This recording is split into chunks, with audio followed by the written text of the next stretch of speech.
Hey everyone, have you ever walked into a room and forgot why you walked in there? Have you ever made a list in your mind of what you need to get at the grocery store, and then you go there and you get a bunch of stuff, and most of the things on your list you forgot, and you remember these when you get home. Just like you walk into the room, the kitchen to do something, can't remember why, you go back to the other room and you remember. So today on today's NLP Today, I'm doing something a little different, not an interview, and it's just a explanation and tip. It's called threshold memory, and a story to go along with it that made me want to really look into this and develop this idea. And again, it's how your brain works, right? And when you look at like walking into, let's say you're in the bathroom or your bedroom and you think, oh, I need to do something, let's say the kitchen, and you walk in and you can't remember why, right? And then you're like, I can't remember. And you get mad. And then you walk back and you're back in the other room and it comes to you, right? Same with you go to the grocery store and you have a list, and you go to the store and you buy a bunch of stuff, but you get home and right when you walk in the house, especially when you get in the kitchen, open the refrigerator, whatever, then you remember the things you forgot. Why is that? It's called I call it threshold memory, right? And what it has to do is your brain compartmentalizes information based on a lot of things. Number one is where you are and what you're thinking, right? So if you're thinking of going to the grocery store and you're in your kitchen, right? So it's a threshold, right? And when you leave to go to the store, once you cross the threshold and you're out of your house, a lot of that information you can't recall, right? When you walk into the grocery store, the info is not there. It's why when you walk back in the house, what's interesting, once you walk back in the house, excuse me, you remember what you forgot, right? Same with like you go into one room and can't remember why you're there, It happens all the time. I remember it just happened. I recently left the position, but I was teaching a class at a substance abuse treatment center, and one of the staff walked in to say, hey, I need to talk to you. I said, sure, what? And they go, I don't remember what it is. I said, well, go back to your office and you'll remember. All right. And then write it down. And then when they came back, then they go, oh, yeah, what about this, this, and this? I said, okay.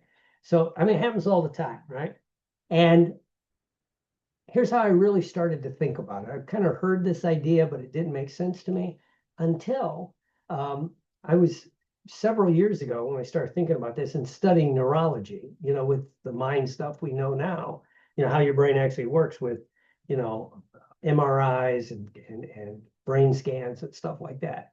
But I'd been in a play and I had a certain part in this play, and we did bunch, I don't know, 60 or 70 performances. So, and you rehearse and all. So I knew the lines, no big deal, right? And then I went to direct that same play like 10 years later, right? So I'm directing the play, it's going good. Well, the guy that had that we cast to play the part I played, he had to step away from the performance, right? For a lot of reasons. And I'm like, damn, so we got to get somebody. So I called some people and said, would you take this part? Well, it only had like 8 days of rehearsal before it opened, right? And I'm telling people, if you're in the theater, well, you could carry the book when we first get started. Couldn't get anybody to take it, right? So I was the artistic director said, well, you're gonna have to do the part, right?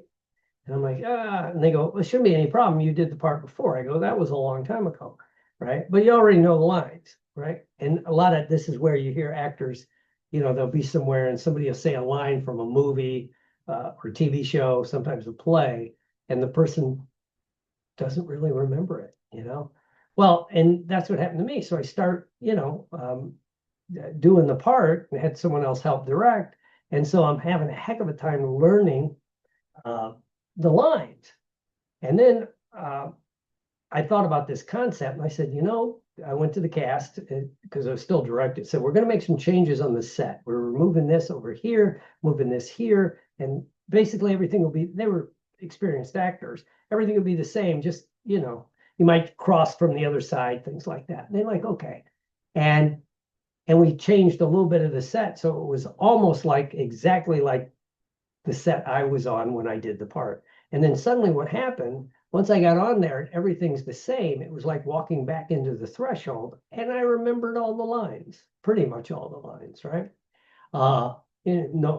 As far as actors remembering lines. And so it was great, right? And this is true, right? And it's why I was first introduced to this concept 30 years ago by a memory expert. And he talked about, and this is how it works. Let's say you want to go to the grocery store and get certain things. Okay, you make a list. That's always the best. What is it they say? The palest ink is stronger than the strongest memory. That would be number one.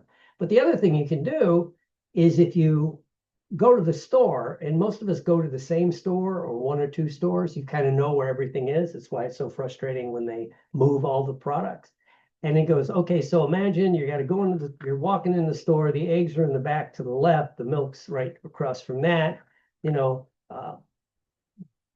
whatever else you got to buy, the meat's over here, whatever it is. In your mind, you actually imagine yourself walking down, grabbing the eggs and the milk and the meat, whatever it is that you're buying. If you mentally imagine that, right, you're setting a new threshold. So when you walk into that store, the memories are much easier to access. Not 100%, but much easier to access. It's why you hear, default back to acting, a lot of actors talk about it's easier for them to learn their lines once they have the set and the blocking, right? And and then of course when you learn film acting, that's a different story, but it's the same kind of thing, right? So that's what we call threshold memory. So how can you use that? If you're in one room, you're brushing your teeth. Oh yeah, you're brushing your teeth and you think, oh yeah, I got to grab this to take to wherever I got to go, right? Well, you're in the middle of something, you can't write it down. If you just imagine real quick, take a deep breath, imagine, okay, I'm gonna walk in, open the refrigerator, grab whatever it is I'm gonna grab, and put it on the counter where I know I'll remember it by my keys, right? And you do that just a couple times, boom. Then what happens? You finish doing whatever, you walk into the room, the kitchen, you think, oh yeah, I gotta take this out, put it on the counter next to my keys, and I'll remember it. So that's what we call threshold memory, right? And this is very useful, right? So this is a technique and a tip that you can use anytime, anywhere. And it also explains why you shouldn't beat yourself up if you walk into that room and you don't remember why you're there, right? You come back in the store and go, oh, right? Of course, the easiest answer, to be honest, I believe in Jedi mind tricks, but if you can write it down or put it on your phone as a note to yourself, right? But also too, you ever notice, this will go with threshold memory when you're writing it down, right? Or putting it in your notes. Then you get to the store and you can't remember what it is. You open your notes and you see the first item, and then you remember all the items or almost all the items, right? It's the same idea. It's called threshold memory. So don't beat yourself up, because also the more mature you get, the more data you have in your brain, right? So it takes longer to sit, just like your computer, when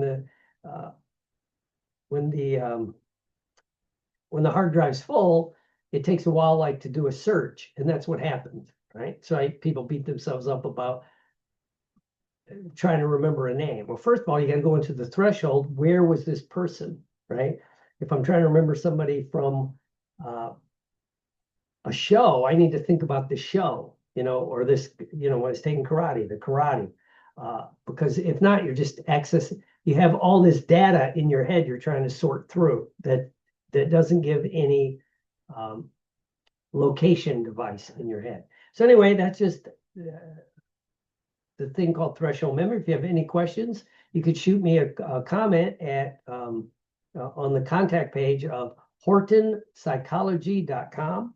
Make sure you sign up or send it, and I can get you on the email list. We're up in this. Look for NLP Today. It'll be on YouTube, Spotify, and I don't know where else. I'm just relaunching it. I had it for years, and I've decided to relaunch it. So that's NLP Today is the podcast. I'll be interviewing people. Coming up soon is Tom Nicoli, John Oda, Albert Vermonte, and a few others, the heads of the NGH and IACT, and the head of the ICBCH.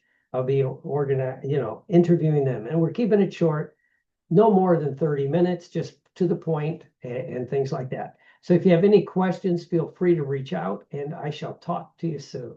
HortonPsychology.com.